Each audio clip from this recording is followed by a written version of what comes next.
Saruk Yabigani, Haiduna Lembirakniva, dance competitors singna, and Agomana, some the form, Philip Tawdaba, the suit of Winaba, informed of Winaba, Idana, Committee Magadi in Singari.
Welcome address amadi keynote to be navidamukta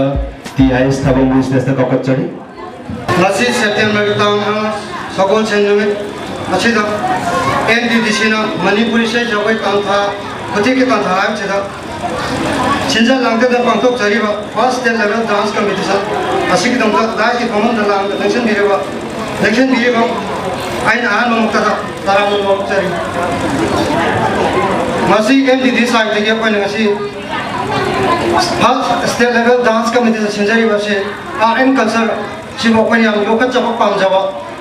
kalau di makam khuli makta RM culture si na apa ibu sakta jawab apa je aduna masi apa na senjari jepik kasu pik na sahaja jawab na adum lakbir ba parents amadi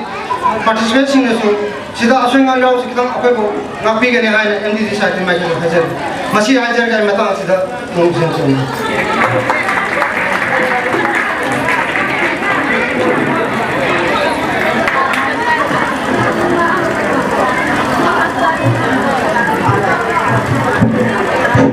Halo, matang da CIS Bimola Lai Mabu, matang wari mari mangatang thambi namu da koktok sori.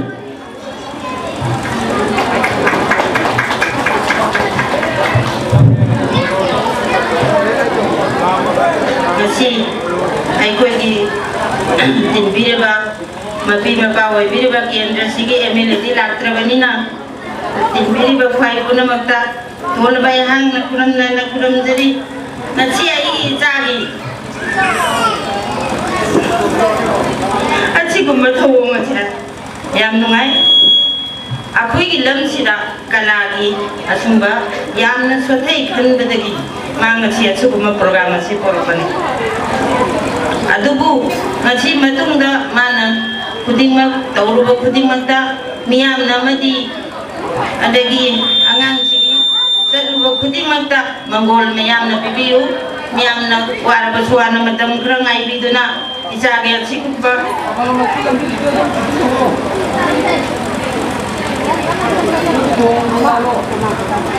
asinumba program asibu mapung phanbi aina hanna miyam bom ko thana kuramjari aluga mathangda mana sum thabak mayam asi taroko matamda lamma sibu konbi ba imalare minama yai pamangon bibi sanu tangan sida ai siara ga chandra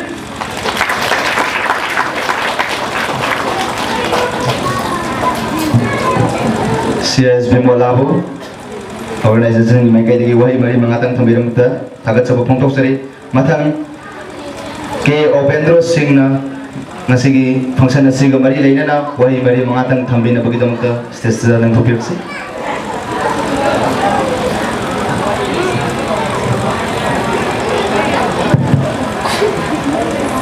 ngasi ahanba dance competition Manipur Isai Jagoi Kutheki Tanthada Haina Minthonba ahanba class state level dance competition asida guys the tension diriba keso energy phomphom lang tension diriba kai khunazar bi membership yoinana ngasigi competition asida judge bigidaba aduga participants sing dakai sigi ahalaman jelese maru mapang khwai ki beko ahanga waktada kai khunaba iseri aikoina nase simzari ba dance competition nase masagi haithoi singdoi ba talent lai ba mahasingbu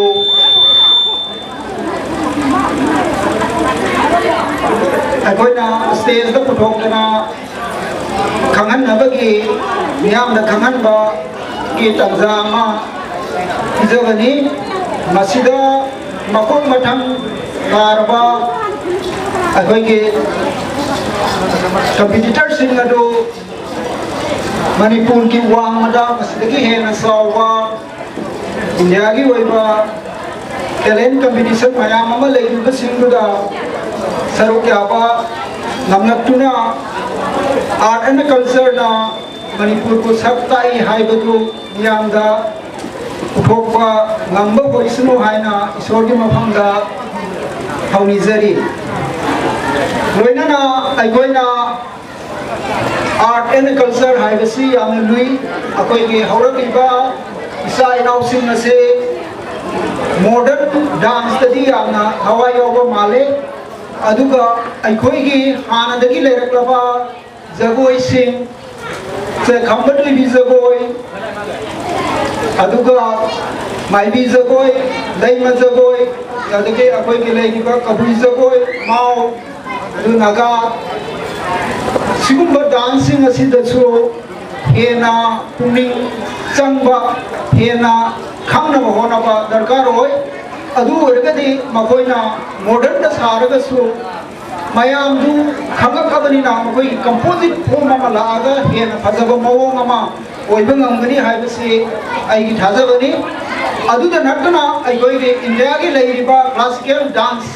sing makhal sing se bharatnatyam boiro kathak kali boiro kusi pudi boiro odisi boiro mayam sing asisu aikoina khara da boiro basu khamna honaba kari lamdagi horakno karamba dancer maming sapalai lamduda akoigi Manipur ki ras lila su classical dance ki manung salibani ras lila su aikoina khangna na hona ga da ni akoi modern dance khapta natana muziki tambasu amna laire cassette mayam am suthokle television cable channel da mayam am sandokuna laire aduna akoi na talent puthok na bagi da nakta tambasi oja guru nai baga loina na supporting mayam am su laire haina aina lojai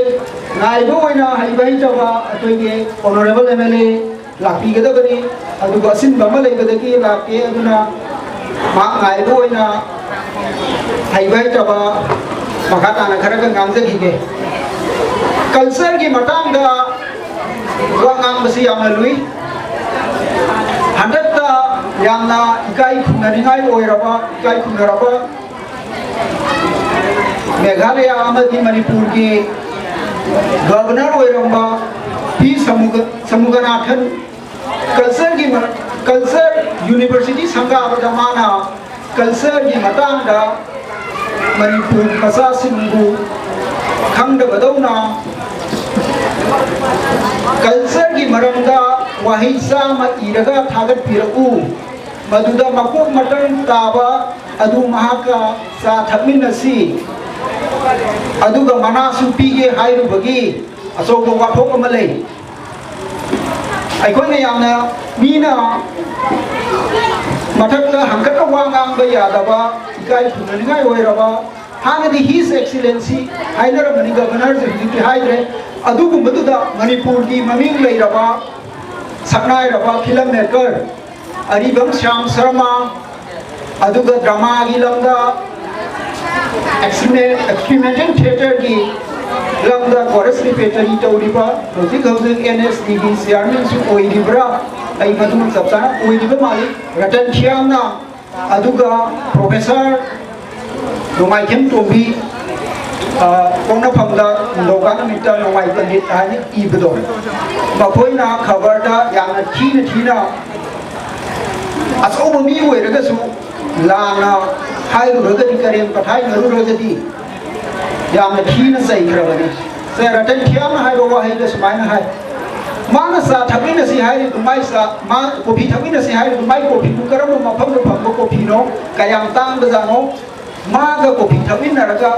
kuina phangagadra kai wa hai ba governor nu da hai aduna aikoina yamna luba subject ni aikoina tawgadori base aduna oja guru masak kham patai lamsat phajabatai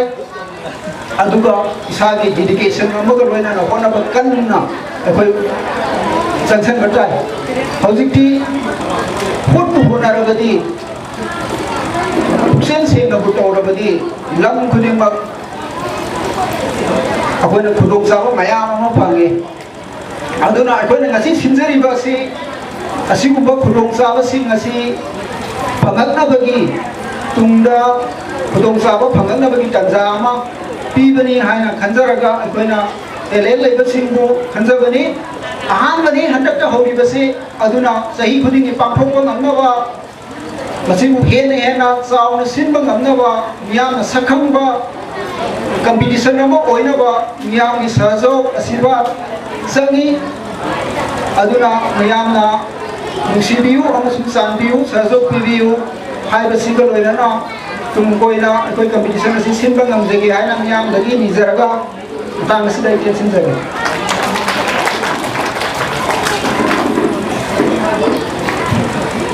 ke Upendra Singh na fazaraba dance competition asigi wahi mari manga thabiram bagi damakta thagachari aduga loinana ngasigi dance competition asi hauna bagi damakta mayam dagi amadi sinbi lambiri ba organization dagi ya ba do lojana bagi damakta haijari yaragadi dance competition asi silli ba organization singna sinawu singna aya ba do bibina ba hanana osanjari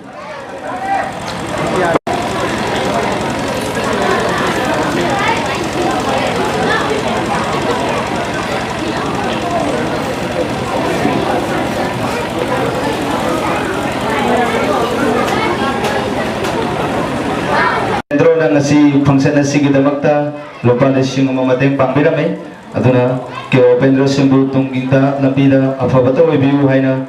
sinja langjare busingi mai kadegi hanuna thamre sing ngomong nasi gi sida mateng pambirame kita makta ke Rajendra bu anna thagachuri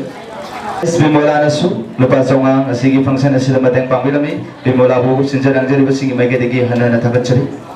Lekai Mera Paibi Women Society na solo palising mga sige function na sila mateng pambirami adum kamta thagachari aduga KHS Amra Devi na so lupa sa mga gi mateng tawbirami ke samang Sakhi Devi na so lupa sa mga gi mateng tawbirami adagi magui ward numbers 5 nasu lupa songa gi mateng tobirami aluga Raisram Babita Devi nasu lupa songa gi mateng tobirami duna mayam puna mapu akhoi sinjal anjari makai degi amuka hanna thagat chaw phungrok chari aduga ngasi gi dance competition asibu sinbi riba organization singna dance si hoba yanaba gi damakta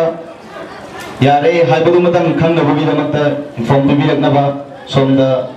nation bi raknaba aina hanna na kaujal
Hello, hauzik function asi hobe abagi ya basu bibire adana aha lamaktada ngasigi dance competition asi wo yembal apriba ima area echini now satra satri kwai punamakku pari aramamna hambaruna iromona paramjaga lainana kai khunu bochari ngasigi first competitive oina optoksage miyang imanda sara oina mamang likai Lengkop pilaksi nasi dance first competitive oina koktok sage mukahanna sara oina mamang likai bilang masasi performance namin bu bagi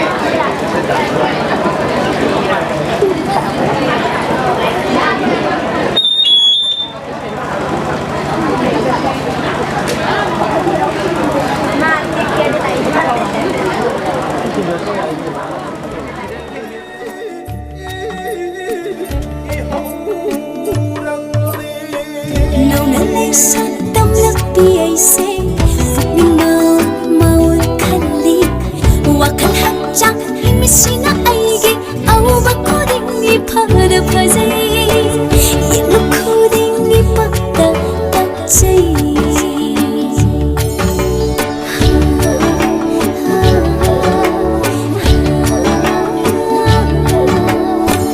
no na lai san tâm lắc bi ai se wakal hachang himisina aige awa koding ni phara phajai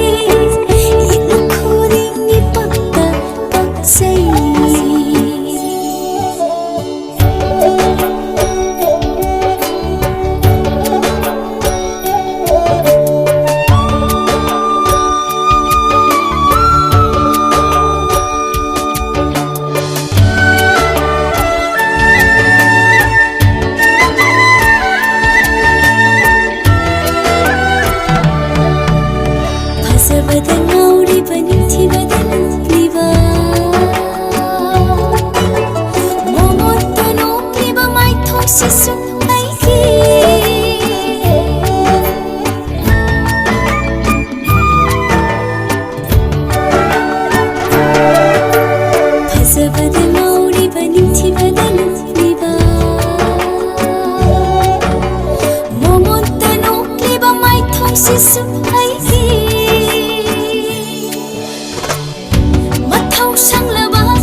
리리 홈리바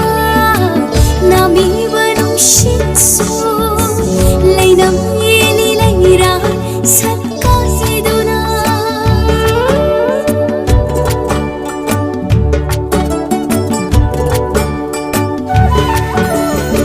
리리 홈리바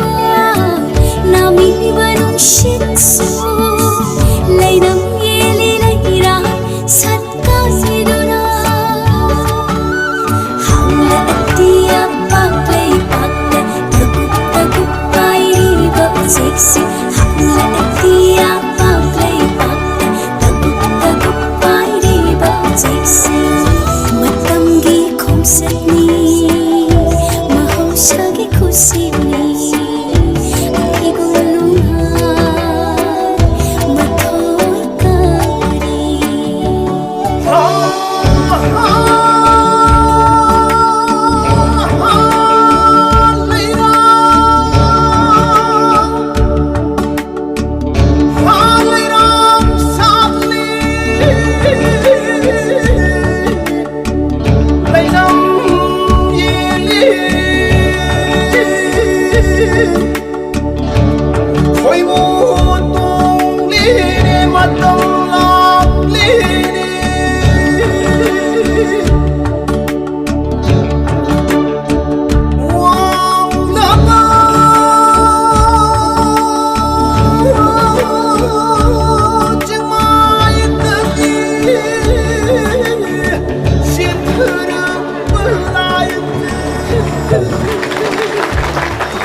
Sara Unam Baca Sara Unam si Nang nagtauriba dahil si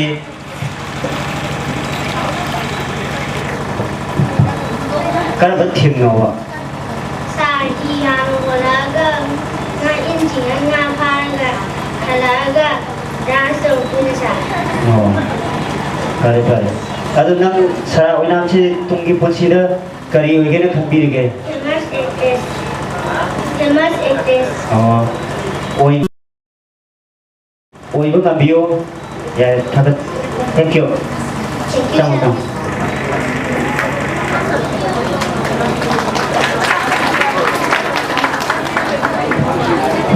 Sara Oinamna Pajaraba performance ma pipi namagita magtatagat sari tungdusu apaw dancer mo ibirako ay na thamjage